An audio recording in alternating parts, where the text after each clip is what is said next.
Now, you might think that people with ADHD would have really poor memories, but in fact, that's not the case. People with ADHD often can have a terrific memory for past events. They can remember upcoming events quite well.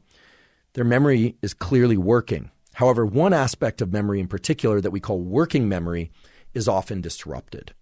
Working memory is the ability to keep specific information online, to recycle it in your brain over and over again so that you can use it in the immediate or short term.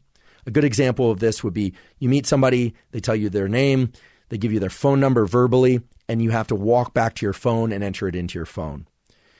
People without ADHD might have to put some effort into it. It might feel like a bit of a struggle, but typically they would be able to recite that phone number in their mind over and over and then put it into their phone. People with ADHD tend to lose the ability or lack the ability to remember things that they just need to keep online for anywhere from 10 seconds to a minute or two. Okay, so a string of numbers like 643-781 for most people would be pretty easy. 643-781, 643-781. You could probably remember that a minute from now without writing it down. But if you add one more number to that 643-7813, it gets tougher.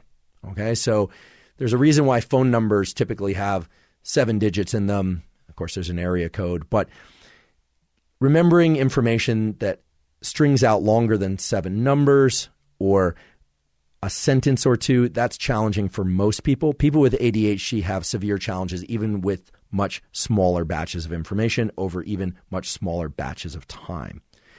Deficits in working memory are also something that we see in people who have frontotemporal dementia, so damage to the frontal lobes, or age-related cognitive decline.